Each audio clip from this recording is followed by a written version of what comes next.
예, 다시 인사드리겠습니다. 오늘 첫 강의를 하게 된 윤현식이라고 합니다. 저는 노동정치 사람이라는 단체에서 정책위원 운영위원을 하고 있고요. 지역정당 네트워크에서 연구위원을 하고 있습니다. 어, 사실 이게 우리 지역정당 창당학교 첫 시간이라서 저도 굉장히 좀 막 떨리고 좀 부담스럽기도 합니다. 근데 더군다나 이게 첫 시간이라고 하면 좀 재미있고 막 살아 숨쉬고 펄떡펄떡 뛰는 그런 얘기를 해야 관심도 좀 생기고 야 이게 재밌구나 그럼 다음엔 뭘 들어볼까 이렇게 유도가 될 수 있을 것 같은데 하필이면 첫 시간이 법 얘기예요. 이 법 뭐 다들 아시겠지만은 일단 법이라는 말만 들어도 머리가 따분해지기 시작하고 이 상당히 이거 뭐 지루하지 않겠나 이렇게 생각하기가 쉽습니다. 실제로도 그렇고요. 그래서 저도 지금 굉장히 부담스럽습니다. 이걸 어떻게 해야 법이라는 이 주제를 좀 더 이렇게 설득력 있게 그리고 첫 시간인 만큼 다음 시간을 기대할 수 있을 그런 어떤 기회가 되도록 제가 잘 끌고 갈 수 있을 것인가 좀 우려스럽기는 합니다. 하지만 지금 소개를 쭉 듣고 있다 보니 일단 지역 정당에 대한 이 열의와 관심이 굉장히 높다라는 걸 다시 한번 느끼게 됐고요. 그런 기대와 열의와 참가 의지에 제가 편승을 해서 재미가 없더라도 잘 들어주시리라고 믿고 지금부터 살살 시작을 좀 하도록 하겠습니다. 오늘 제가 맡은 발제는 첫 강의는 헌법과 정당법 그리고 지역 정당이라는 주제입니다. 아마 개괄적으로 우리 한국 사회에서 지금 지역 정당이라는 거를 만들고 싶은 분들이 과연 이 지역 정당을 만들 수 있을 것인가? 만들 수 있다면 어떤 근거에서 만들 수 있는가? 만일 만들지 못한다면 앞으로 우리가 어떻게 해야 이 풀뿌리 민주주의의 근간이 되는 지역 정당을 우리 손으로 만들어서 우리의 정치를 한번 펼 수 있을 것인가? 이런 고민을 해보는 시간이 되지 않을까 싶습니다. 뭐 뚜껑을 열기 전에 한마디 좀 더 첨언을 하자면 사실 풀뿌리 민주주의라는 그 용어 자체는 굉장히 많이 들었습니다만은 좀 이따 본 강의에서도 잠깐 언급이 될 텐데 사실 풀뿌리라는 게 지금 거의 고사 상태죠. 그런 상황 속에서 정치라는 것이 저 사람이 정치를 하니까 또는 이 당이 정치를 하니까 내 삶이 바뀌더라 이런 게 와야 되는데 사실상 지금 그렇지 못한 상황이고 특히 이번 대선이나 지방선거 때는 더 심각하게 그런 문제의식들을 많이 느끼셨던 것 같습니다. 그렇다면 적어도 내가 이렇게 했더니 내 삶이 바뀌더라라는 것으로 이제는 어떤 관점을 좀 바꿔야 되지 않겠느냐. 그동안에는 남한테 맡겨놨다면 이제는 내 거는 내 삶은 내가 책임지겠다. 그리고 내가 움직였더니 아이 바뀌더라. 그게 바로 지역정당이 될 수 있다라고 저는 생각을 하고요. 그런 차원에서 앞으로 이 지역정당을 만들려면 우리 법체계에서 무엇을 봐야 될 것인가 이걸 중점적으로 해서 아주 개괄적으로 오늘은 설명을 좀 드리도록 하겠습니다. 잘 보이시죠? 지금 공유 화면 잘 보이시리라고 믿고 바로 들어가도록 하겠습니다. 오늘 저는 이 지역정당이 뭐냐라는 걸 간단하게 한번 살펴본 다음에 우리 한국에서 이 정당에 관련한 법들이 어떻게 변해왔는가, 헌법은 어떻게 변해왔고 정당법은 어떻게 변해왔는가, 요거를 또 간단하게 한번 역사적인 순서대로 한번 찾아보도록 하겠습니다. 그런 다음에 현행 정당법에는 어떤 문제가 있는가, 우리 법 체계에서 왜 지역정당을 둘러싸고 이렇게 우리가 고민을 해야 되는가, 이 얘기를 좀 간단하게 보고요. 그런 다음에는 그 고민을 만들어 놓는, 그렇게 고민하게 만든 이 정당법 체계를 어떤 식으로 바꿀 수 있을 것인가에 대해서 간단하게 정리를 하겠습니다. 그 정리 이후에 아마 이 다음 시간부터 실질적으로 무엇이 필요하고 그 의미가 뭔지를 더 깊이 들어갈 테니까요. 오늘 제가 드리는 말씀을 좀 이렇게 들으시고 다음 강의 때 그때 그런 얘기가 있었어 그러면 그게 뭐지 하고 더 들여다보실 수 있도록 그렇게 됐으면 좋겠습니다. 자, 우선 지역정당이라는 개념이 좀 생소할 수가 있습니다. 이게 왜냐하면요 겪어보지 못했기 때문에 그렇거든요. 제가 어디를 가서도 제가 이 말을 빼놓지 않고 이제 드리는 말씀이 있는데, 제가 지역정당을 만들어야 된다라고 얘기를 꺼낸 지가 10년이 넘었습니다. 넘었고 실질적으로 지역정당을 만들 수 있는 정당법 개정을 포함한 정치개혁안을 제가 있었던 어떤 정당에서 정책으로도 내고 밖에 나가서도 얘기한 게 벌써 한 7, 8년이 넘었고요. 그리고 지금 제가 속해 있는 노동정치 사람이라는 단체에서 우리 단체는 앞으로 이 지역정당 건설 운동을 핵심 사업으로 가져가겠다라고 마음을 모은 게 5년이 지났습니다. 그런데 이 과정 속에서 가장 어려웠던 건 뭐냐면은, 자, 그래서 지역정당이 필요합니다. 지역정당을 만들어야 합니다. 같이 하시죠라고 했을 때 사람들이, 야, 그래? 그런 게 있었어. 근데 뭐지 그게? 이렇게 되는 거죠. 그림이 안 그려지는 겁니다. 그게 뭔지를 모르는 거예요. 그래서 제가 지금까지 지역정당을 얘기하면서 굉장히 힘들었다가 지금의 여러분들을 만나면서 정말 어떤 뭐라 탄력을 받아가지고 제가 그동안 겪지 못했던 그런 아주 비상을 지금 하고 있는 그런 시기인데요. 이 시기에 다시 한번 짚어봐야 되는 것이 과연 지역정당은 무엇인가라는 것입니다. 여기서부터 개념을 잘 정리해서 들어가야 되겠는데, 우선 지역정당은 정치 활동의 범위가 지역이라는 공간으로 한정된 정당입니다. 주로 해당 지역의 문제 해결, 이걸 목적으로 하고요. 그리고 그 안에서의 지역적인 의사 형성을 참여하고 의사 형성을 해내는 그 역할을 한다라는 것을 주 목적으로 삼는 정당이, 정적 결사체가 지역 정당입니다. 로컬 파티를 우린 지역 정당으로 지금 이렇게 번역을 해서 저는 지역 정당이라는 용어를 쓰고 있고요. 근데 이런 지역 정당은 말씀드렸다시피 정치 활동의 범위가 어떤 특정한 지역으로 한정이 됩니다. 여기에서 전국 정당과 차이가 생기죠. 차별성이 생깁니다. 전국 정당은 전국을 무대로 합니다. 그래서 전국 정당은 전 국민의 의사 형성에 참여하고 전 국민의 의사를 형성하는 것을 목적으로 하죠. 그러면서 국가적 차원의 집권을 목표로 합니다. 그런데 지역정당은 국가적 차원의 집권은 후차적인, 부차적인 문제고요. 우선적으로는 지방선거에 참여함으로써 그 지역에서의 어떤 의회라든가 또는 지방자치단체장을 이렇게 내 어떤 그 정강 정책을 실현하는 하나의 그 자리로 확보를 하려는 그런 선거운동에 참여를 합니다. 이게 바로 지역정당이라는 거죠. 다시 한번 간단히 정리를 하자면, 지역정당은 활동의 범위가 지역으로 한정이 된다. 특정한 지역으로 한정이 된다. 그리고 그 활동하는 주체가 그 지역에 사는 사람들이라거나 또는 그 지역을 생활의 거점으로 삼고 있는 사람들, 주로 그 지역을 자신의 삶의 이해관계에 묶여있는 그런 사람들이 주체로 참여한다. 그리고 그 지역에서 수행이 되는, 지역을 한정해서 수행되는 공직선거에 참여한다. 이런 정도가 지역정당의 특징이라고 하겠습니다. 근데 이 전국정당밖에 우리는 경험을 못 해봤다라는 거예요. 지역정당이라는 거를 해본 적이 없습니다. 그런 걸 구경을 해본 적이 없습니다. 그러다 보니까 오늘 이제 이런 얘기를 하게 되겠죠. 근데 지금까지 왔었던 전국정당하고 지역정당하고 이렇게 차이가 나면서, 전국정당이 잘했으면 사실 지역정당이 필요가 없겠죠. 전국정당이 잘하고 정당이 지역에서도 잘하고, 그러면 사실 우리가 지역정당을 따로 만들자라는 필요성을 못 느꼈을 겁니다.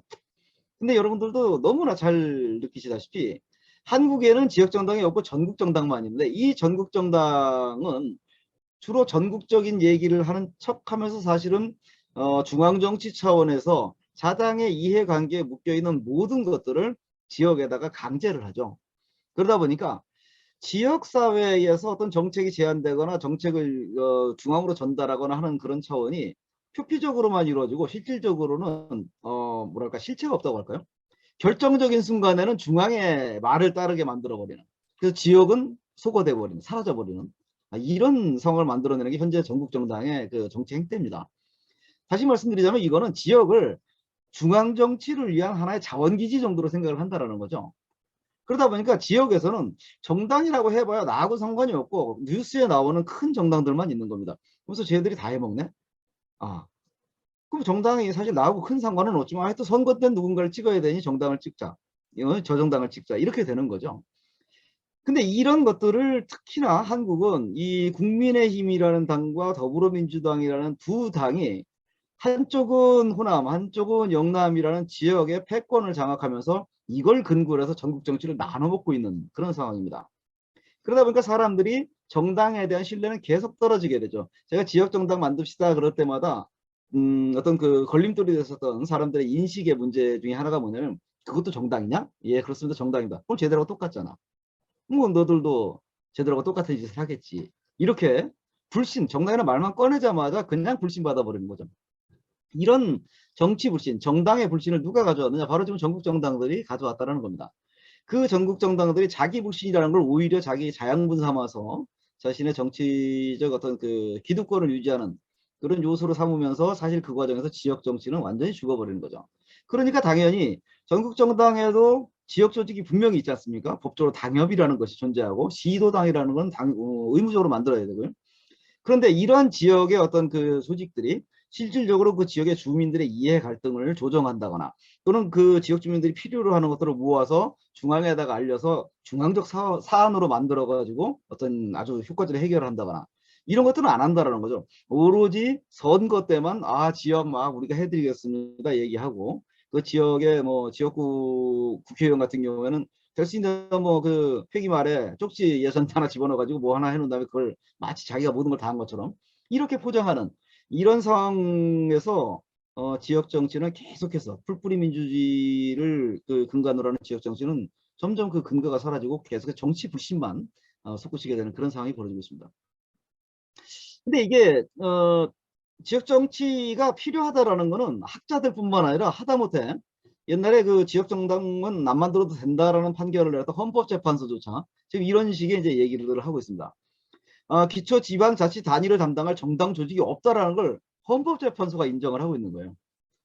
이게 참 재밌는 현상입니다. 이건 나중에 조금 이따 말씀드릴 지금 헌법소원 과정과 연관지어서 한번 생각을 해보시면 우리가 이거 좀 많이 만들어서 활발하게 움직이면 헌법재판소가 뭔가 다른 입장을 내놓을 것 같다라는 희망을 갖게 만드는 그 부분이거든요. 그런 것들을 지금 이 헌법재판소가 이미 얘기를 하고 있습니다. 이 기초의원조차도 전국 정당의 후보를 내니까 지금 그 정당 공천 없애자라는 말이 많이 나오지 않습니까? 사실 이건 정당 정치 자체를 갖다 부정하는 얘기거든요. 그런데 이런 얘기가 마치 그 정치 개혁의 한 과제인 것처럼 얘기가 막 되고 있는 이유가 뭐냐 하면은 이 기초의원은 그래도 적어도 그 지역에서 그 지역을 알고 있는 사람이 지역의 어떤 문제를 해결하기 위한 의지를 가지고 그 자리에 가야 되는데 그런 사람이 가는 게 아니라 중앙정치에 중앙당에 전국정당의 중앙당에 줄 잘 선 사람 그 지역구 국회의원하고 친한 사람 이런 사람들이 후보가 돼서 기초의원이 된다. 그렇게 되니까 이건 결국 헌법재판소가 볼 때도 이건 지방의회제도의 본질에서 벗어난 거 아니냐 라는 판단을 헌법재판소에서 하게 된다는 거죠. 마찬가지로 또 다른 그 판례에서 헌법재판소가 전국 정당에 당협이 있는데도 불구하고 뭐라고 얘기를 하냐면 정당의 지역 조직이 없다. 정당의 지역 조직이 부재함에 따라 이런 얘기를 합니다. 이런 표현을 씁니다. 헌법재판소가 보더라도 지방의 당협이라는 게 뭐 형식적으로는 아니고 그게 실질적으로 뭘 하고 있는지 모른다라는 거죠.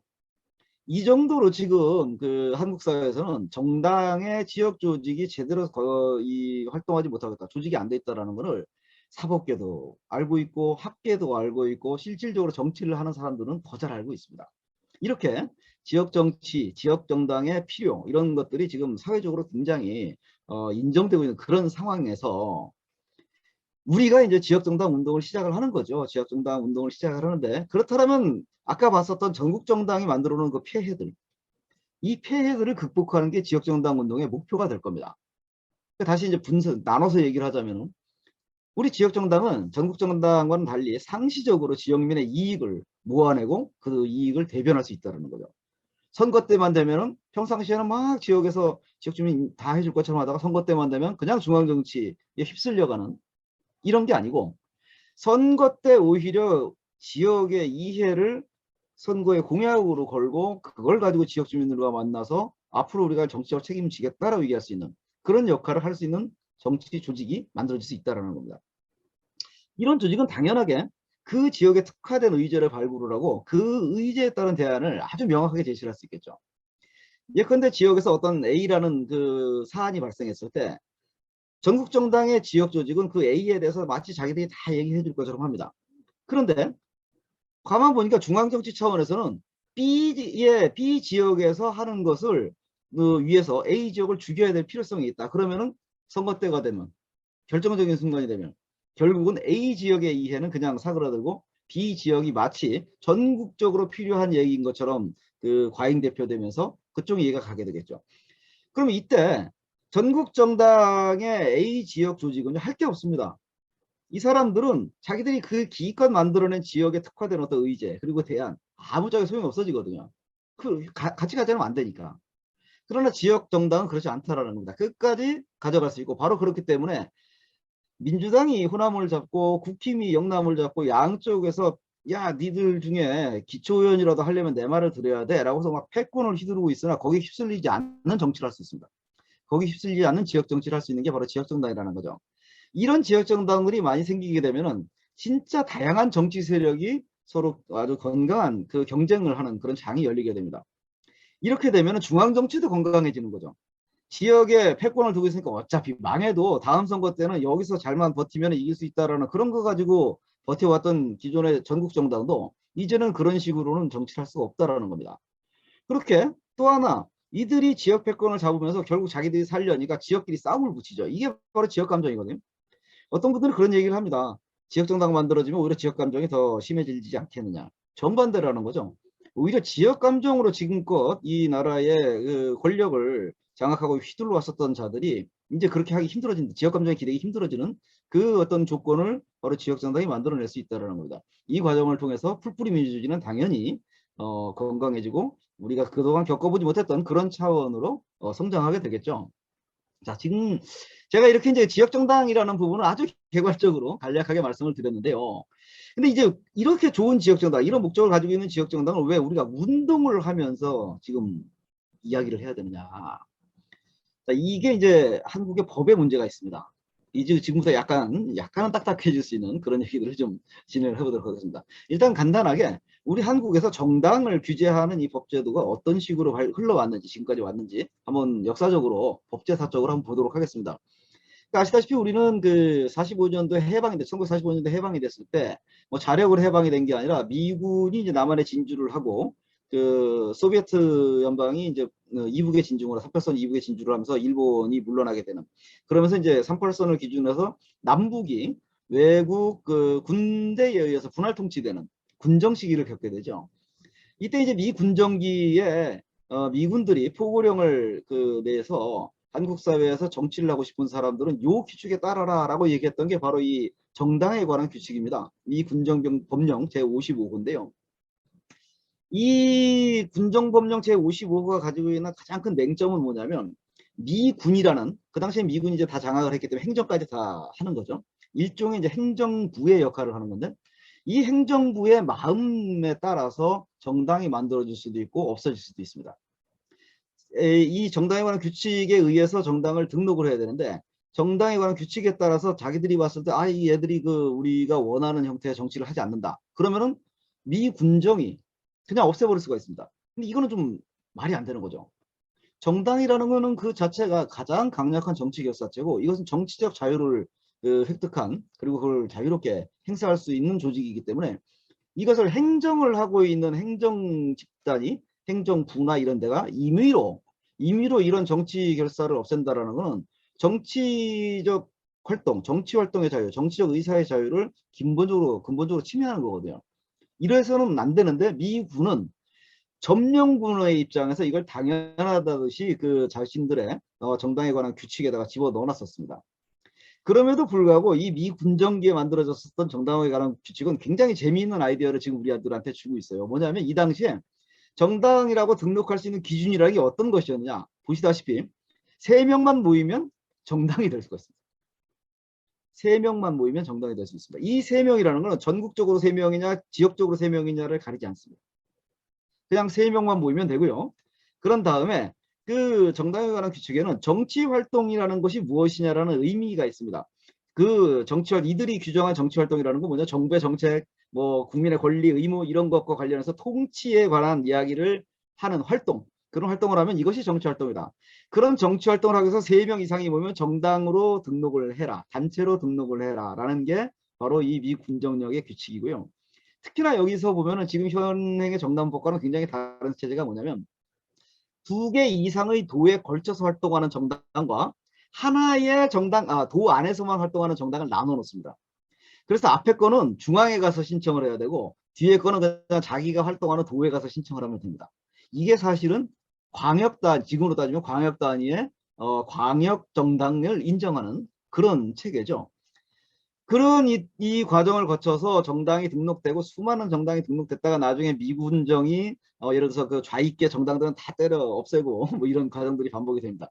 그 와중에 이제 1948년도에 비로소 헌법이 만들어지죠. 재밌는 거는 재헌헌법에는 정당이라는 말이 나오지 않습니다. 정당에 관한 규정이 없었습니다. 이렇게 재헌헌법에는 정당에 관한 별도의 규정을 두지 않았고 정치 결사의 자유의 측면에서 이 정당을 자유롭게 설립할 수 있었죠. 그래서 이제 재헌이 되고 이승만 정부가 들어섰습니다. 이승만 정부가 들어섰는데요. 이 재밌는 게 뭐냐면 이승만 정부는 헌법에도 재헌의 헌법에도 정당이 없었고 법으로도 따로 그 자신들이 필요로 하는 정당에 대한 규율을 하지 않았었습니다. 다만 미 군정청이 만들어 놨었던 그 미 군정법령 제55 아까 보셨던 정당에 관한 규칙 이걸 그냥 계속 적용을 하죠. 이게 너무 편하기 때문이에요. 왜? 이승만 정부의 입장에서는 정당이 마음에 안 들면 정부가 그냥 없애버리면 되거든요. 아까 말씀드렸지만 정치 결사의 자유라는 측면에서 봤을 때 등록이 되든 뭐가 되든 간에 정치 결사로서 모인 정당을 행정부가 임의로 없앤다라는 것은 이 정치적 의사표현의 자유, 정치적 활동의 자유를 이 기본권을 가장 근본적인 기본권을 침해하는 겁니다. 근데 이 군정법령만 가지고 보면은요 행정부 마음대로 침해할 수 있거든요. 그래서 결국 진보당 사건까지 일어납니다. 진보당 사건 다들 아시지 않습니까? 조봉암 선생이 이제 탄압당하고 뭐 했던 그 진보당 사건이 사실은 이러한 허술한 법칙에 의해서 벌어지거든요. 그러다 보니까 이제 의원들이 야 이래서는 안 되겠다 싶죠. 그래가지고 법을 만듭니다. 그래서 정치 운동에 관한 법률이라는 걸 제정을 해요. 이 법률은 굉장히 재밌는 법률입니다. 앞으로 우리도 이 법률을 본따가지고 또 하나의 법률책을 좀 만들어야 될 필요성이 있을 정도인데 뭐냐면 이 정치 운동에 관한 법률은요 정당만 규율하지 않습니다. 정치 활동을 하고 있는 단체가 일정한 어떤 그 기준을 지키게 되면 그거를 정당처럼 다 인정을 해줍니다. 그리고 더 중요한 거는 이 법에 의해서 행정부가 임의로 마음에 안 든다고 해서 정당을 없애버릴 수 없도록 그렇게 법을 만든 거죠. 그래서 이거를 이제 제정을 했어요. 의원들이 제정을 해가지고 이제 대통령이 공포를 해야 되는데 이승만 정부가 임기가 끝날 때까지 쫓겨날 때까지 이 법에 대해서 공포하지 않습니다. 계속 거부권 행사해버립니다. 결국 이 법은 이승만 정부 내에 한 번도 실효가 실행이 된 적이 없습니다. 시행된 적이 없습니다. 근데 아무튼 이 당시에 어쨌든 정당이 활동할 수 있는 여러 가지 뭐 선거라든가 국회에서의 활동이라든가 이런 것들이 있어야 되지 않겠습니까? 그러니까 국회법이라든가 선거법 개정해가지고 이제 정당에 관한 규율을 하기 시작을 했죠. 그러다가 4.19 혁명이 일어났죠. 4.19 혁명이 일어나가지고 이때 이제 3차 개정 헌법이 일어납니다. 1960년 헌법인데 이 헌법에서 비로소 정당에 대한 이야기가 들어가요. 근데 여기서 재밌는 게 뭐냐면 제3차 개정헌법에서의 정당 규정은 기본권 조항에 들어갑니다. 그것도 제13조에 있었던 정치결사의 자유, 결사의 자유 부분에 들어갑니다. 결사의 자유. 즉 정당은 그냥 결사처로 보는 거죠. 그리고 그거는 결사의 자유를 행사하는 그 기본권의 한 내용이지 별도로 따로 규정을 하지는 않습니다. 다만 새롭게 정당이라는 거를 이 기본권으로 규정한 거는 이렇게 중요한 국민의 기본적 권리다. 이게 정당을 결성하라고 정당을 통한 정치활동을 하는 거는 국민의 아주 기본적인 기본권이기 때문에 이건 헌법이 보장한 기본권으로 보장하고 그러니까 이건 다시 말하면 함부로 건드려서 안 된다는 겁니다. 헌법이 보장하는 이 기본권은 어떤 자의적인 권력 행사를 통해서 이 기본권을 침해해서는 안 된다는 걸 아예 헌법에다 못 박아주려고 했었던 거죠. 아까 말씀드렸던 그런 어떤 진보당 탄압 사건 같은 것을 행정부가 임의로 할 수 없게 만들어주기 위해서 헌법의 기본권으로 규정을 해놓은 겁니다. 그렇게 하면서 이제 그 정당에 관한 법을 어디다 집어넣냐면 신문 등 정당 등의 등록에 관한 법률 이렇게 만들어 가지고 거기를 제정해 가지고 정당에 대한 얘기는 거기에 집어넣고 이것과 동시에 이승만 정부 때 시행되지 못했었던 그 정치운동에 관한 법률을 또 다시 제정을 해가지고 시행을 합니다. 그래서 정당을 만들어서 정치 활동을 할 수도 있고 다른 단체를 활동을 하면서도 정당과 마찬가지 인정을 받을 수 있는 이런 틀을 만들어 놓죠. 이렇게 함으로써 기본권으로 헌법이 보장하고 법률로서 자유롭게 이제 그 정당을 결성해서 활동할 수 있는 이런 체제를 딱 만들어 놨는데요. 보시다시피 이제 좀 전에 설명드렸다시피 기본권으로서 정당 설립이 이렇게 인정이 됐고 그러다 보니까 국가 차원에서는 행정부의 그 자의적인 어떤 기본권 침해 이런 것들은 절대로 할 수 없게 그렇게 만들어 놓고 그런 다음에 헌법적인 어떤 원칙을 제도로서 만들어 가지고 이 정당들이 앞으로 활발하게 움직일 수 있게 만들어 주자. 그러다 보니까 요때 이제 나왔었던 그 재밌는 현상이 물론 이제 그 이승만 정부 말기에도 잠깐 그런 일이 있었습니다만은 읍면동장도 이제 그 선거를 뽑았다라는 거죠. 지금 우리가 이제 지역정당 운동을 하는 과정에서 가지고 있는 목표 중에 하나도 읍면동장도 이 직접 선거로 뽑자. 이런 것도 한번 우리가 이제 그 풀뿌리 민주주의 차원에서 얘기를 하려고 하는 건데 이미 이 당시에 그런 사례가 있었다라는 겁니다. 그래서 굉장히 중요한 어떤 이 정치적인 그 기본권을 헌법적 차원에서 보장하라고 법률로서 그것을 인정해 줬었던 이게 이 바로 4.19 혁명 이후에 나타났었던 것이고 그때 이제 풀뿌리 민주주의가 지역 그 지방 자치가 또 전면적으로 시행이 되면서 풀뿌리 민주주의가 드디어 이제 한국 사회에 자리를 잡을 수 있는 그런 계기가 만들어졌다 싶었는데 이렇게 됐죠. 쿠데타가 일어났습니다. 예, 박정희 군부가 쿠데타를 일으켜서 쿠데타를 일으키자마자 이 군부가 했었던 거는 뭐냐면 소위 말해서 모여서 회의할 수 있는 조직은 다 해산시켜 버렸습니다. 국회도 해산시켰고 지방의회도 해산시켰고 하다못해 지역의 풀뿌리 자치 그 어떤 모임들 이런 것까지 다 해체시켜 버렸죠. 모일 수 있는 그래서 논의를 할 수 있는 구조들은 다 해체시켜 버린 이후에 이들이 1961년도 5월 16일 날 쿠데타를 일으켜 가지고 1962년도 말까지 집권을 위한 프로젝트를 진행을 하는데 이 과정에서 헌법도 개정을 하고 정당법이라는 걸 만들어냅니다. 우선 그 제5차 개정헌법 쿠데타 헌법인데요. 이 쿠데타 헌법이 1962년도 말에 만들어지는데 이때 이 쿠데타 헌법은요. 기존의 기본권 13조에 있었던 이 그 정당 규정을 총강으로 올려놓습니다. 그래서 지금 현행 헌법에는 제8조에 들어가 있는 그 내용을 이 당시에 7조로 올립니다. 총강 부문으로. 근데 총강이라는 게 헌법상에서 어떤 의미를 가지느냐, 어떤 위치에 있느냐. 국가의 기본 구조를, 국가의 그 정치 체제를 선언하는 그 공간이 바로 총강입니다. 그래서 제1조에 대한민국 민주공화국이다. 모든 주권은 국민으로부터 나온다. 이런 얘기가 들어가고요. 2조의 영토, 지금 같은 2조에 이제 국민을 어떻게 정하냐? 3조의 영토, 4조의 통일, 이런 식으로 지금 정해놓지 않습니까? 이건 국채를 정해놓는 거예요. 이건 함부로 건드릴 수가 없습니다.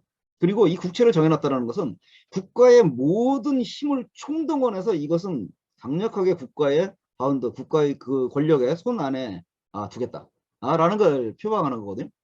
거기 8조, 7조에다가 총강 7조에다가 이 정당을 집어넣습니다.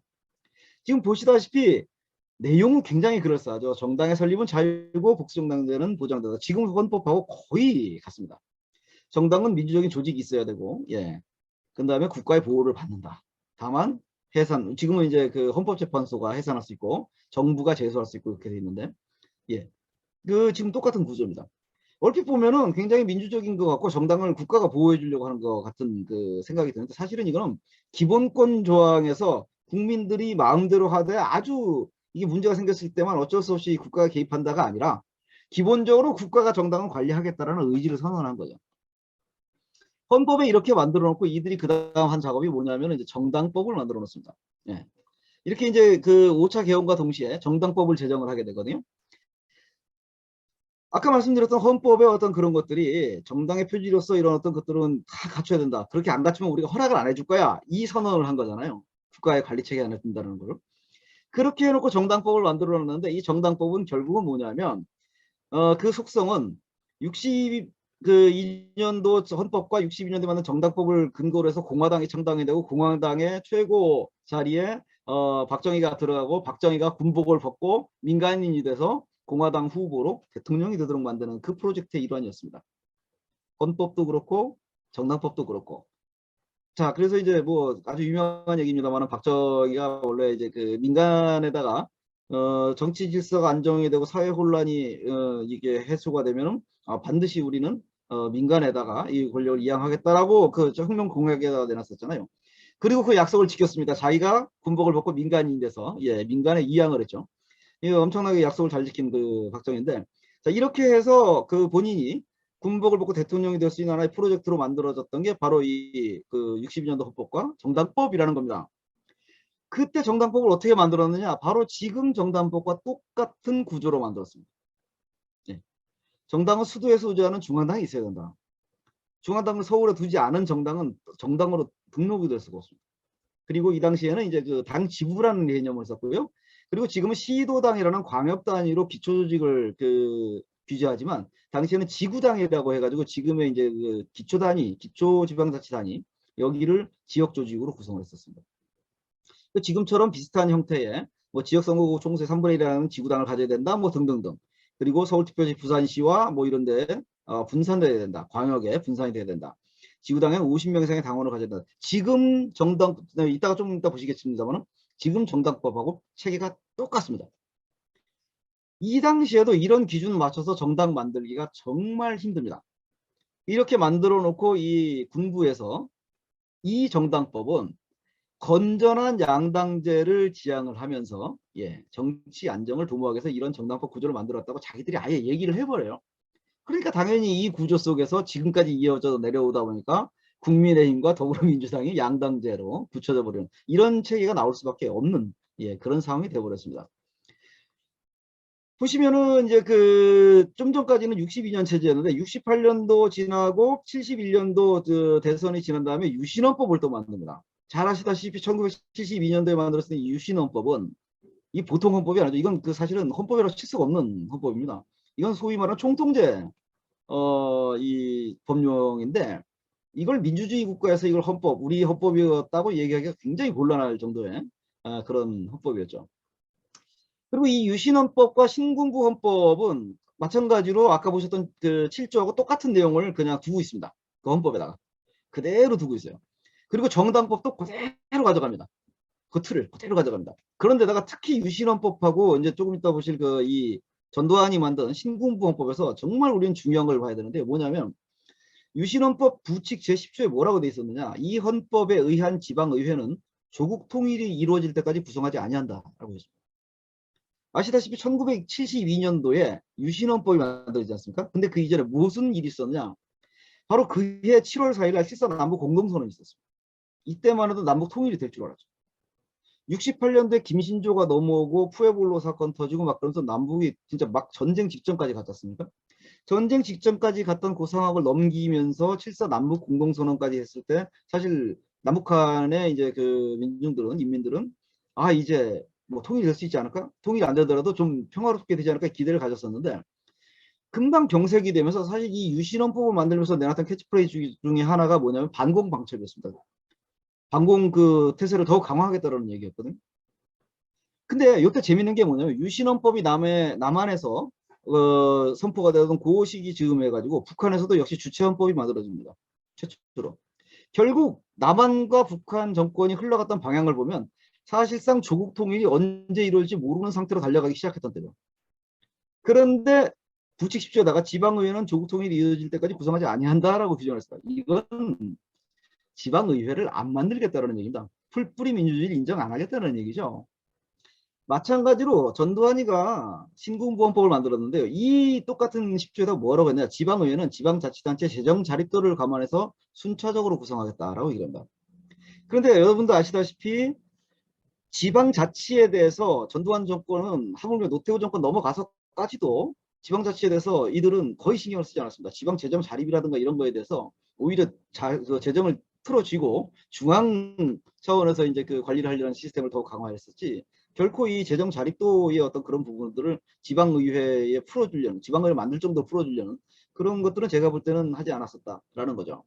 결국 이 유신헌법 이후 신군부 이를 때까지 한국의 풀뿌리 민주주의는 62년도에 만들어놨던 헌법 체계 그리고 62년도에 만들었던 정당법 체계 속에서 그냥 그대로 이어지면서 그냥 이 풀뿌리 민주주의를 억압하는 그런 상태로 계속 되었던 겁니다.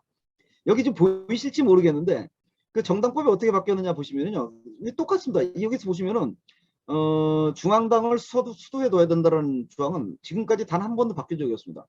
지금 80년까지 전두환 때까지의 정당법 중요한 개정을 좀 보셨는데 뭐 다 똑같습니다. 지금 그 구조가 하나도 바뀐 게 없습니다. 이런 구조 속에서 결국은 군부가 계속해서 장기 집권을 할 수 있었다는 거죠. 이런 시스템 뭐 나중에 이제 한번 좀 자세히 보시면 좋겠습니다만 이런 시스템 속에서 얘들이 어떤 짓을 했느냐 제6대 국회의원 선거를 했을 때 보면은 저 아까 보셨던 좀 전에 보셨던 이제 여기 보시면 이제 3분의 1 이상 뭐 50인 이상 당원 이런 게 있었으니까 요 기준으로 보시면은요 62년도 정당법 만들어졌던 당시 그 직후에 치러졌던 6대 국회의원 선거를 보시면은 전국에 44개 이상 지구당을 만들어야 됩니다. 그리고 각 지구당 50명씩 따지니까 2200명 이상의 전국에 당원이 있어야 돼요. 지금보다는 굉장히 소규모처럼 보이죠. 하지만 생각을 해보십시오. 지금 사회가 얼마나 발달했습니까? 인터넷도 있고 뭐도 있고 교통망도 뭐 발달돼 있고 인프라라는 것 자체가 이제 그 비교를 할 수 없는 상황에서 지금 5개 광역시도당 내에 5천 명 이상 당원을 둬야 되지 않습니까?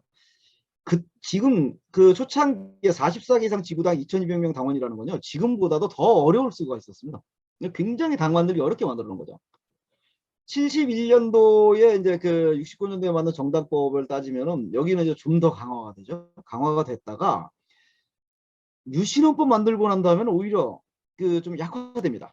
유신헌법 만들고 좀 오히려 약화되는데 이 그러니까 그 정당법을 좀 이렇게 약하게 한 이유는 아무래도 헌법 자체가 이미 정당법 틀이 없더라도 뭐 통일주체 국민회의 만들어가지고 자기들이 다 국회의원 만들 수 있고 뭐 이러다 보니 여기 이제 그 좀 자신들의 위성정당이라든가 이런 걸 만들기가 좀 편하게 만들려고 했었는지 모르겠으나 하여튼 이때 약간 이제 좀 그 줄어들었다가 전두환 때 들어와 가지고요.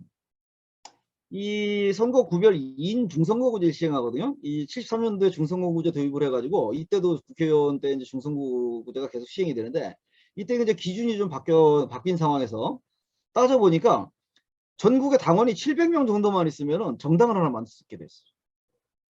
이게 전두환 때 이렇게 됐거든요. 지금 이렇게 따지면은 상당히 쉽습니다. 지구당도 얼마 그 안 하고 당원도 굉장히 적어도 되고 그래서 야 그러면 이거 지역에서 좀 만들면 되지 않겠느냐라고 하는데 이때도 역시 아까 보셨다시피 중앙당이 있어야 되고 중앙당 서울에 있어야 됩니다. 5개 시도 구에 이렇게 펼쳐져 있어야 되고요. 자 이런 상황 속에서 사실 지역정당은 이 틀에서도 만들 수가 없었습니다. 이렇게 이제 그 이승만 그런 다음에 1960년 4.19 혁명 직후 그다음에 그 박정희 시대 전두환 시대를 거치면서 정당법과 헌법이 굉장히 지역정당을 만들기 어렵게 풀뿌리 민주주의가 좀 활성화될 수 없게 계속해서 민주주의 자체를 눌러놓는 그런 형태로 지금 이제 유지가 됐다라는 거죠. 60년도에 있었던 그 4.19 혁명 직후의 어떤 그 형태가 만약에 그 이후에 쿠데타 없이 계속 이어졌다면 어땠을까? 라는 어떤 그 상상도 한번 해볼 만한 그런 대목이지 않습니까? 박정희하고 전두환이 지금 이런 식으로 이제 계속 눌러놨던 그런 것 때문에 사실 뭐 저희가 아주 깊이 생각을 안 하더라도 왜 이런 짓들을 했을까? 금방 답이 나오죠. 풀뿌리 민주주의라는 것 자체는 사실 민주주의의 그 학교라고 우리들이 보통 얘기를 합니다. 그 민주주의 학교라는 것은 결국은 그 과정을 통해서 민주주의에 대한 이 사람들의 인식이 높아지고 그렇기 때문에 또 그 인식에 따라서 이 민주주의 방식을 통해서 문제를 해결하려고 하는 사람들의 노력이 또 이어지지 않겠습니까? 군부의 입장에서 민주주의를 그 억누르고 민주정부를 그 뒤집어 엎은 다음에 만들어졌던 이 그 반민주적인 어떤 그 군부가 민주주의적인 어떤 그런 활성화를 거부할 수밖에 없는 그런 원천적인 한계가 있었기 때문에 이렇게 누르지 않았었겠느냐 이런 생각을 하게 됩니다. 그런데 문제는 뭐냐 하면은 이런 군부를 벗어난 이후에도 똑같다라는 겁니다.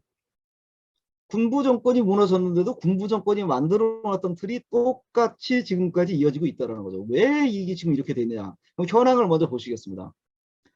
자, 우리 현행헌법은 87년도 6월 항쟁과 그 789 노동자 대투쟁을 거치면서 만들어지게 됩니다. 그 당시에 이제 정치권에서는 직선제를 중심으로 한 개헌이 그 화두가 됐었고, 뭐 아시다시피 6월 항쟁을 촉발했던 여러 사건들의 하나의 그 터닝포인트가 됐던 사건 중에 하나가 전두환이 4월에 체육관에다가 사람들 모아놓고 개헌 없다. 개헌하자는 자들은 가만 안 두겠다. 뭐 이런 호헌 선언을 하죠. 그 이후부터 민주운동의 이 구호가 호헌철폐 독재타도 호헌철폐 이게 됐었지 않습니까? 호헌철폐 독재타도 했었던 것은 결국 뭐냐면 개헌하자라는 주장이거든요. 민중들이 개헌을 하자라고 그런 식으로 체제 자체를 엎어버리자라고 그런 식으로 나왔었던 건 4.19 혁명 이후에 6월 항쟁이 처음이었습니다.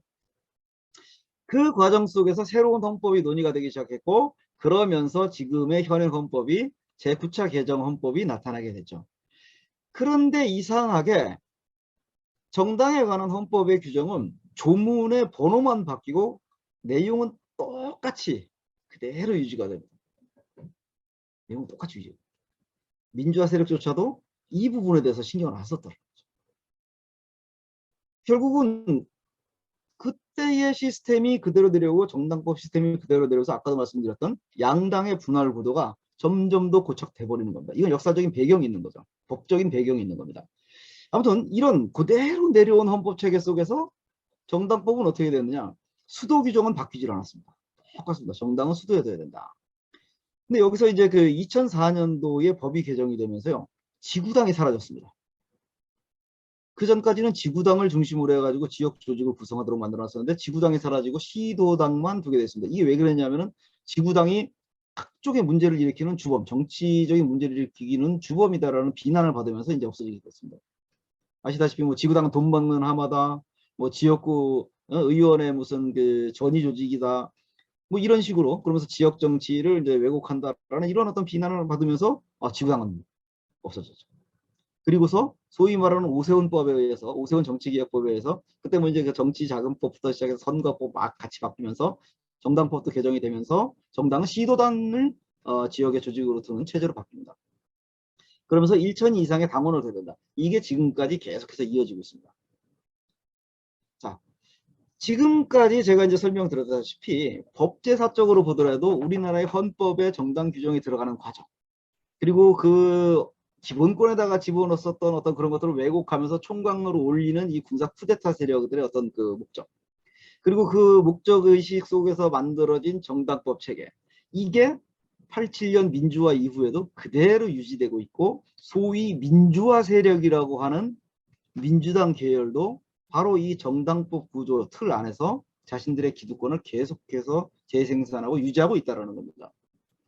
자, 그럼 좀 더 구체적으로 현행 그 정당법이 어떤 문제점을 가지고 있는지를 좀 보도록 하겠습니다. 우선 중앙당의 수도를 설치하는 규정입니다. 정당법 3조는 모든 정당은요, 하여튼 무조건 중앙당을 둬야 되고 그 중앙당은 무조건 서울에 있어야 됩니다. 예, 근데 제가 속해 있는 당은 나는 경상도 중심으로 활동을 하고 싶어. 그래서 중앙당을 부산에 두고 싶다. 절대 안 됩니다. 그런 당은 당이 될 수가 없습니다. 그래서 지역 거점이 서울 이외에 있을지라도 서울에 중앙당을 두지 않으면 안 돼요. 결국 이 규정 자체가 지역에는 정당 만들면 지역 차원의 정당을 만들 수가 없습니다. 아예. 예. 근데 제가 이제 그 조사를 해보니까 제가 조사한 한도 내에서는 중앙당은 무조건 그 국가의 수도에 둬야 된다라는 규정을 가진 나라는 대한민국 정당법이 유일한 걸로 제가 지금까지는 확인을 했습니다. 우리 정당법과 아주 유사한 정당법 체계를 가진 나라들이 꽤 있습니다. OECD 국가 중에 스페인이나 독일 같은 경우가 있고요. OECD 국가 이외에는 무슨 카자흐스탄이라든가 뭐 우즈베키스탄이라든가 뭐 이런 스탄 종류의 나라들, 뭐 이라크라든가 이런 나라들, 아프리카의 일부 국가들, 이런 국가들이 좀 있습니다. 이 국가들은 대충 눈치채셨겠지만 정치적인 상황이 굉장히 불안정한 국가들입니다. 이런 국가들에서 아주 강력한 그 정당 규제하는 그 우리 정당법보다 정당법만큼이나 강력한 그 정당 규정을 두고 있는데, 그런 국가들조차도 중앙당을 둬야 돼. 중앙당은 수도에 둬야 돼. 이런 건 없습니다. 주된 사무소는 우리 국내에 둬야 된다. 이런 규정은 있지만 국가 내에 둬야 된지 이런 규정은 있지만 수도에 둬야 된다는 규정은 없습니다. 이게 우리 정당법이 가지고 있는 아주 희한한 구조고요.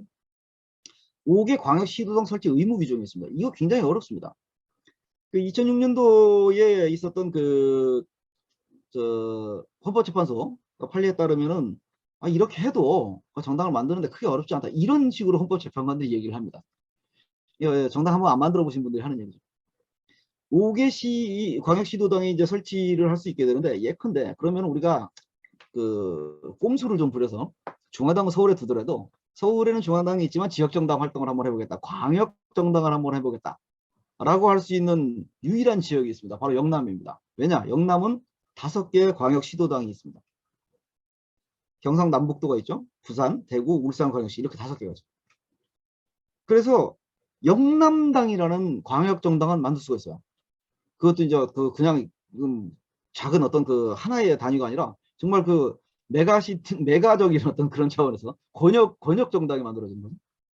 만들 수는 있는데, 그럼 이게 그러면 지역정당이냐? 이것도 사실은 지역정당이라고 할 수가 없는 거죠. 어쨌거나 이게 하나의 예인데, 이런 정도로 사실상 현재의 그 정당법은 최소 지역 단위인 어떤 그런 것들조차도 허용을 하지 않고 있습니다.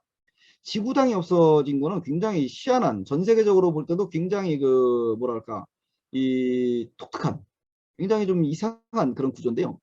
이게 왜 그러냐면 어느 나라도 지구당을 만들어야 돼, 지구당은 뭐 안 만들면 안 돼, 지구당은 어디에 몇 개를 만들어야 돼, 이런 식으로 규정을 두고 있는 나라가 없다라는 거죠. 이게 그런 식의 또 규정을 두게 되면은요, 그 자체가 바로 정치 활동을 지금 방해하는 행위입니다. 그렇지 않겠습니까? 조직을 우리가 여기서는 좀 만들 수 있고 저기서는 좀 만들기가 어려운데 이 부분 무조건 어디서든지 거기다 다 만들어야 된다. 이러면은 사실은 활동하기가 너무 어렵게 되죠. 우리나라는 근데 지구당을 없애버렸어. 돈 먹는 하마라는 그런 의미. 근데 없애버렸더니 제일 좋은 건 누구냐면 바로 지역구 의원들을 무수히 많이 가지고 있는 큰 정당들은 아무런 문제가 없습니다. 어차피 그 없애든 말든 자기들 지구당 지역구 사무실이 있으니까. 예. 지금 그런 상황이다라는 거죠.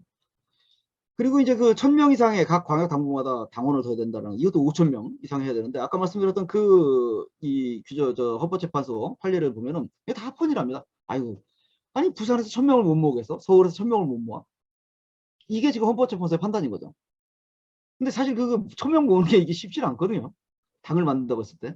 기존에 자기들 지역적 기반을 가지고 있고 그랬으면 그 지역에서 만들 수 있을지 몰라도 5개 광역시도에 고루 1000명 이상씩을 만든다는 건 대단히 어렵습니다. 이런 정도로 이제 우리 정당법이 어떤 정당을 만드는데 아주 불편하게 돼 있다는 거죠. 또 그런 거 말고도 여러 가지 측면에 볼 수 있는데, 지금 우리 정당법은 당원이 자기 시도당 안에 주소를 두고 있어야 됩니다. 이건 좀 문제가 있는 게, 주소가 없어도 생활 권역이 거기에 아주 긴밀하게 작용돼 있는 거 있지 않습니까? 그런 사람들이 있지 않습니까? 그런 사람들은 자기가 사는 동네, 자기가 집이 있는 동네보다도 자기가 생활의 이해관계가 더 많은 동네에서 자기가 어떤 정치적인 의사를 하고 발언을 해야 되는데, 이게 지금 불가능하다는 거죠, 지금 한국 정당법에서는. 더군다나 22조 당원 자격 제한 같은 것도 보면은 뭐 나이로 제한을 하고, 지금 이제 법이 바뀌어서 굉장히 하향이 됐습니다만, 뭐 외국인도 뭐 할 수 없고 뭐 이런 상황입니다. 지역 정당 같은 경우에 왜 외국인이 당원이 되면 안 됩니까? 이주민들 같은 경우에 아직 국적을 취득하지 못했어도 거기서 먹고 사는 사람들 같은 경우에 거기서 자기 정치적 발언을 할 수 있어야죠. 또 하나 뭐냐면은 이 복수당적 금지, 얼마 전에 헌법재판소에서 이거 합헌이라고 또 결정이 나왔는데, 물론 비교법적으로 보더라도 다른 나라에서도 복수당적 금지하는, 법으로 금지하는 나라가 있습니다. 또 아예 헌법에다가 또 복수당적 하면 안 된다 이거 규정한 나라도 있어요. 한 나라 있습니다. 근데 사실 이거는요, 당적을 몇 개 갖든 그거는 본인의 자유의사이고, 이것을 규제할 거냐 말 거냐라는 거는 그 정당이 해야 될 얘기입니다. 국가가 이걸 이래라 저래라 하면 안 되거든요. 아까도 이제 어떤 분이 자기소개를 하실 때 녹색당 당원이기도 하고 정의당 당원이기도 하죠. 그 얘기 하시는데, 아니 왜 안 됩니까? 그리고 지역정당 만들면 지역정당 당원도 될 수 있는 거죠. 광역정당에서 광역정당 당원도, 예컨대 부산당 당원이 될 수 있고, 부산의 뭐 사하 구당, 그 당 당원도 될 수 있죠. 복수구 당적 금지라는 걸 법으로 이렇게 금지하는 것 자체가 사실 정치 활동을 굉장히 방해하는 거거든요. 이런 부분들 때문에 우리 이제 정당법에 문제가 있는데, 결국 지역 정당을 못 만들게 만드는 이런 정당법은 또 하나의 문제를 가지고 있는 게 뭐냐면 바로 국문 정당을 만들지 못한다는 겁니다. 지금 기후 위기 뭐 얘기하시면서 그쪽 활동하시는 분들이 많이 계시는데, 이분들은 전국 각처에서 의사를 가지고서 같이 해보자 이렇게 모이시는 분들이 많잖아요. 근데 이분들은 지역이 중심이 아니고 그 의제가 중심이거든요. 기후 위기라는 의제가 중심이지 않습니까? 그럼 이분들은 그 의제만 가지고 정당을 만들 수 있어야 되는데 그렇게 못한다는 겁니다. 우리 정당법상으로는. 지금 유럽의회에서 일정하게 의석을 내고 있는 해적당 같은 당이 있습니다. 이 해적당은요, 각국에 자기들이 해적당이라고 만들어 놓고 하는데, 이 사람들은 지역적 기반이라는 게 전혀 없는 사람들입니다. 저작권이라든가 뭐 현대의 아주 중요한 어떤 권리 체계들, 이런 부분들에 대해서 이제 주로 얘기를 하는 그런 사람인데, 이런 사람들도 당을 만들고 그 당을 인정을 받아서 의원이 되거든요. 근데 우리 정당법에서는 좀 전혀 그런 걸 만들 가능성이 없습니다. 예, 그래서 지금까지 이제 제가 쭉 이렇게 설명을 드렸던 거는, 결국 우리의 법제사적으로 봤을 때 헌법과 정당법의 이 제도적인 연원을 봤을 때, 지금처럼 거대 양당을 중심으로 하는 양당 체제를 고착화시킬 수밖에 없는 그런 법제사가 이루어져 왔다. 그리고 이런 법 체계 속에서 결국은 다양한 정치 세력이 자기의 어떤 정치적인 활동을 통해서 보다 새롭고 보다 좀 이런 다양한 스펙트럼의 어떤 대안을 제시를 하고, 그것이 상호 경쟁을 하면서 더 나은 쪽으로 수렴해가는 이런 과정들이 계속해서 뭐랄까 배제돼 왔다, 제거돼 왔다라는 거죠. 특히 그 과정 속에서 중요한 거는 바로 내 정치, 내 삶은 내가 직접 한번 해보고 했다라고 하는 어떤 의욕을 다 꺾어버린다는 겁니다. 즉 풀뿌리 민주주의 자체를 완전 고사시켜버리는 거죠. 말려 죽여버리는 거죠. 지금의 정당법 체계는 실제로 그렇게 앞으로 유지가 되는 동안은 앞으로 계속 그럴 수밖에 없습니다. 자, 그래서 이제 저희들이 지역정당 운동을 하게 되잖아요. 그럼 결국엔 지역정당 운동이라는 것은 정당법 개정 운동과 같은 이야기가 됩니다. 즉, 지역정당 운동이라는 건 이퀄 정당법 개정 운동이 돼버리는 거죠. 자, 그래서 우리가 이제 그 정당법 개정 운동을 왜 하느냐에 대한 것들을 한번 그 의미를 제고할 필요가 있습니다. 먼저, 이 지역정당 운동은요, 쿠데타 세력이 만들어 놓은 잔재를 이제는 극복을 하는 그런 운동입니다. 아까 말씀드렸다시피 1962년도에 정당법 체계가 만들어졌습니다. 그리고 그 정당법 체계가 그때 군부 쿠데타 세력이 만들어 놨었던 정당법 체계가 지금 60년을 이어오고 있습니다. 그걸 만든 자도 총 맞아 죽었고 그와 유사한 걸 만들었던 자도 늙어 죽었는데 아직도 이 법은 그대로 살아남아 가지고 이 쿠데타 세력이 목적했던 그 세계를 그대로 유지시키는 장치가 되고 있다는 거죠. 그래서 이 정당법 개정운동이라는 건 바로 이들이 만들어놨던 이 쿠데타 세력이 만들어놨었던 어떤 이 적폐를 일소하는 그런 운동이다라는 의미가 있습니다. 민주주의를 탄압하고 지들 멋대로 지들의 기득권을 지키려고 했었던 이런 군사정권의 어떤 그런 그림자, 이걸 지우는 작업이 지역정당 개정운동이다라는 거고요.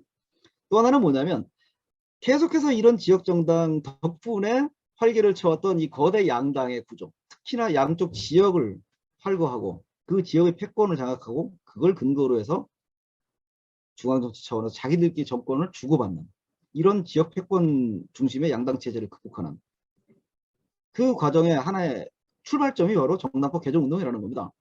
아까도 말씀드렸지만 애초에 이 만들어졌던 정당법 체계가 만들어진 목표가 정당의 난립을 막아서 정당의 난립을 막아서 전국을 안정시킨다. 근데 전국의 안정은 건강한 양당 체계를 구축하는 걸로 간다. 이 미국식 어떤 그 시스템을 분다한 거였는데 이렇게 만들어진 시스템이다 보니 국민의힘은 사실 뭐 어떻게 따지고 보자면 군사정권의 어떤 그 또 잔재일 수도 있겠습니다만은 근데 더불어민주당은 스스로가 민주화 세력이지 않습니까?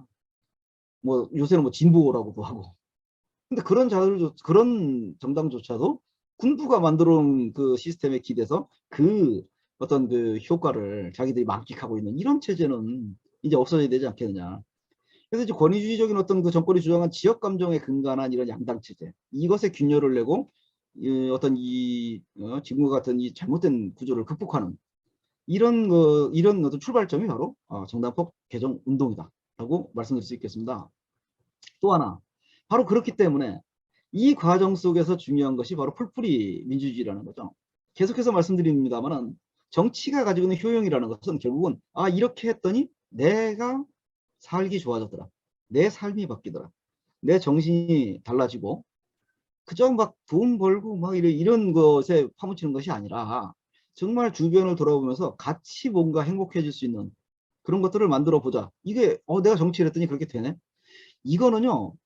거대 정당한테 맡겨놔서 될 일이 아니지 않습니까? 지금까지 맡겨놨는데 안 되지 않습니까? 이게 결국 내가 했더니 바뀌더라라는 거를 체감할 수 있는 거. 이게 바로 풀뿌리 민주주의입니다. 근데 지금까지 이제 눌려져 왔었던 것을 이걸 복원을 시켜야 되는 거죠. 이 복원이 바로 정당법 개정에서 시작된다는 겁니다. 지역정당이 가능한 그런 정당법 개정에서부터 이제 시작이 되고 자생적인 어떤 그 정치 조직, 내가 주체가 되는 정치 조직 그러면서 중앙정치가 맨날 자원으로 동원하는 것이 아니라 내 스스로가 내 걸 바꾸면서 결국엔 중앙정치까지도 우리의 어떤 이야기를 담아낼 수밖에 없도록 만들어내는 그런 정치 이런 어떤 풀뿌리 운동 이 풀뿌리 민주주의가 복원되는 그 과정이 바로 정당법 개정 운동의 한 과정이 아니겠느냐 이런 거고요. 마지막으로 바로 이런 걸 통해서 이제는 정치적인 냉소가 극복돼야 된다는 겁니다. 계속해서 이 정치 냉소가 그 심화돼 가죠. 정치하는 놈들 다 똑같아 라고 하는 순간 그것을 통해서 이득을 보는 자는 바로 그 똑같은 정치하는 놈들이라는 겁니다. 이들은 정치 냉소를 먹고 사는 자들이니까요.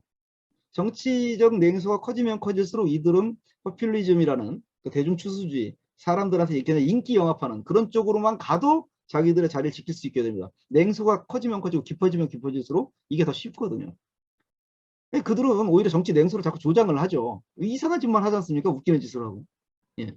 근데 이런 것들을 극복하는 방법이 바로 직접 민주주의 어떤 방법이고, 그것이 바로 지역정당 운동이다라는 거죠. 그러면 결국은 내 삶을 다시 한번 내 스스로가 재고시킬 수 있는 어떤 이런 것들을 정치를 통해서 해보고, 그 실감을 할 때, 체감을 할 때, 아, 정치는 이런 거구나.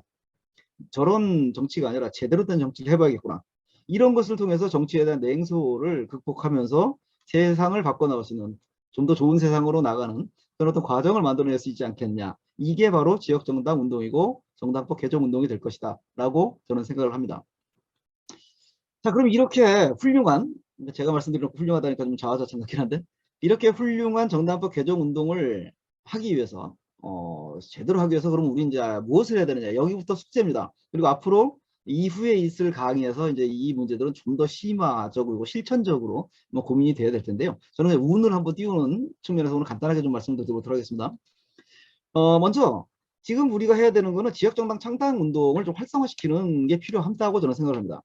아까 헌법, 처음 시작할 때 헌법재판소 말씀을 드렸잖아요. 헌법재판소에서 헌법재판을 한다라고 우리가 보통 생각을 하면, 아, 사법부가 법에 의해서 그 법적인 판단을 하는구나 라고 쉽게 생각할 수 있는데, 헌법재판소는 그렇지는 않습니다. 헌법재판소에서 수행하는 모든 재판은 정치재판입니다.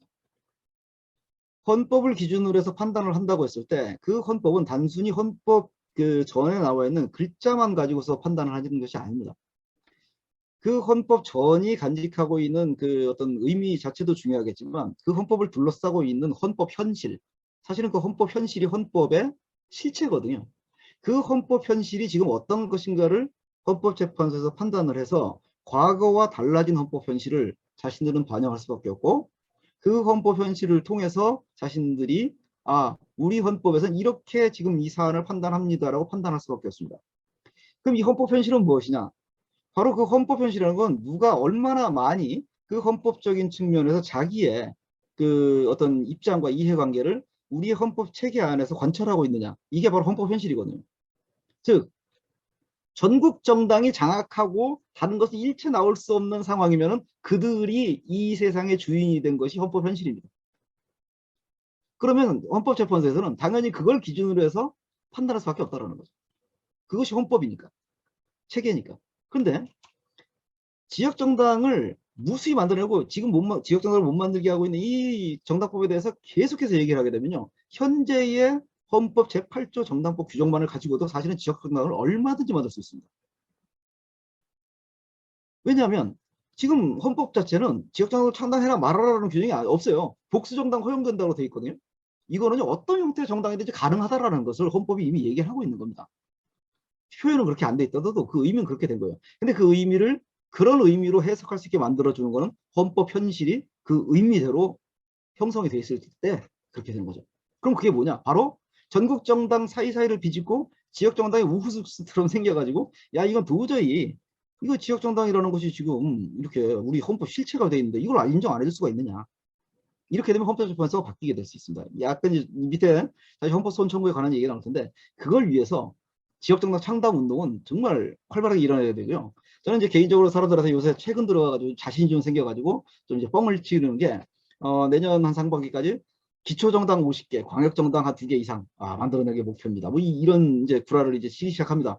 그러니까 구라라는 표현이 좀 적절하지 않은가 모르겠는데, 이렇게 이제 제 나름대로 자신감이 생기다 보니까 이런 얘기를 하고 있는데요. 그렇게 되면 분명히 이 법이 바뀔 수도 있고 판단이 바뀔 수가 있습니다. 그래서 지금 현재 그 지역정당이 창단된 사례가 이제 있거든요. 그전에는 맹아적 상태에서 만들려다가 못 만들고 계속 이제 좌절이 됐었는데, 2021년부터 지금 오늘 사회를 보고 계시는 직접행동 영등포당도 만들어졌고, 은평당이 만들어졌고, 과천시민정치당도 만들어졌습니다.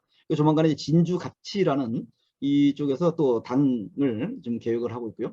자, 이런 사례들이 이미 만들어졌기 때문에 이 사례들을 본따서 정당을 창당을 하면 됩니다. 다만 한 가지만 더 여기서 좀 말씀드리면, 정당 창당이라고 하니까 당이라는 이 용어가 굉장히 무겁게 오죠. 그러니까 정당이라는 것을 굉장히 어렵게 생각하시는 경향들이 있더라고요. 지금은 그게 아닙니다. 지역정당은 어떻게 만들든지 아직 규정이 없기 때문에 만드는 게 이제 선례가 됩니다.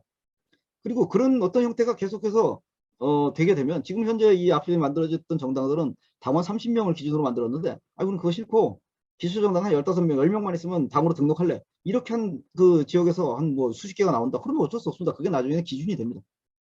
우리는 기준을 만들어 나가는 과정이거든요. 그러니까 아주 자유롭게, 아주 가볍게 당을 만들어 나가는 이런 것들을 하고, 그 과정 속에 필요한 게 있다라면 이제 지금 기존에 만들으신 분들이나 저한테 또 문의를 해주시면 그 과정은 또 이렇게 여러 가지 말씀을 드릴 수 있을 것 같습니다. 좀 전에 말씀드렸듯이 그 헌법소원 청구가 지금 만들어졌던 당을 중심으로 해가지고 돼 있고요. 지금 본안에 올라가 있습니다.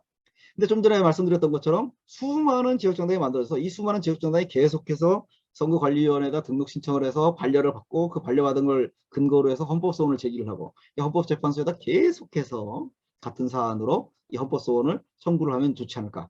이제 그렇게 되면 결국은 이제 헌법재판소는 판단을 해야 되는데, 아, 이걸 어떻게 하지? 이러고 있는 사이에 예컨대 뭐 지역 기초의원이 뭐 이렇게 그 선거법 위반 때문에 처벌을 받게 되는 번에 공석이 생겨서 보고를 선거를 해야 된다.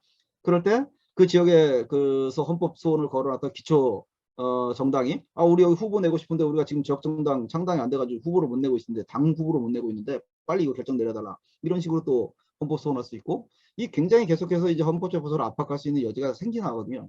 이제 그러면서 헌법 소원 청구 과정을 거칠 수 있을 거고, 이 절차라든가 이런 것들 역시 계속해서 저희들과 같이 이야기를 하실 수 있을 것 같습니다.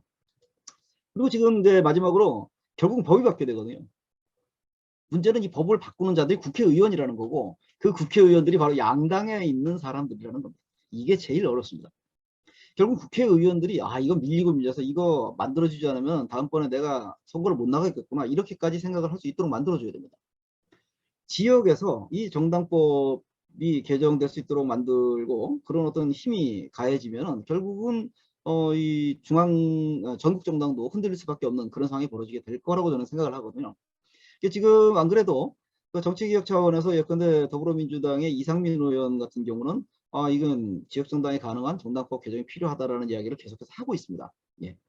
이제 그런 과정 속에서 우리가 입법 청원을 할 수도 있겠고, 또 입법 발의를 통한 의원 입법 형태의 입법 발의를 통해서 국회에서 이제 그 정당법이 다뤄질 수 있도록 할 수도 있을 것 같습니다.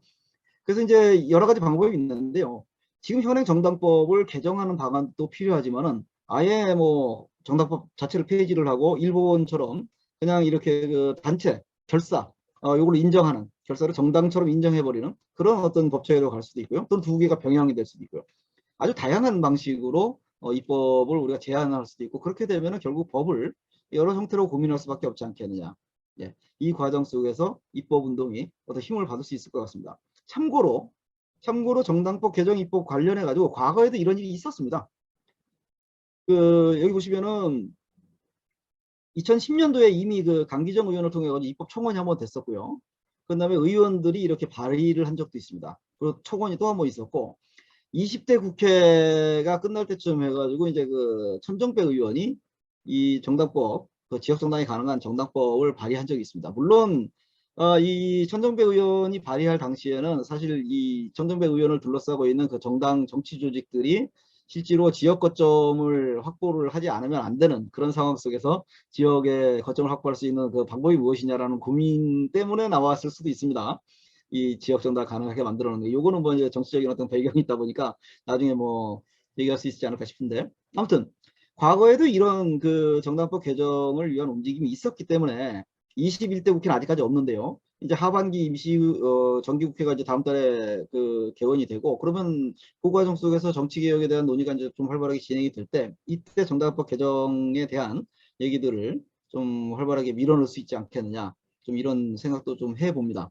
자, 이런 식으로 해서 아주 간략하게나마 그러면 우리가 지역정당 운동을 하려면, 정당법 개정을 하려면 어떤 그 절차를 밟아야 되겠느냐라는 걸 설명을 드렸고요. 말씀드렸다시피 다음 시간부터 진행되는 이 과정을 통해서 이런 내용들을 충분히 아마 또 검토할 시간을 가질 수 있지 않을까 싶습니다.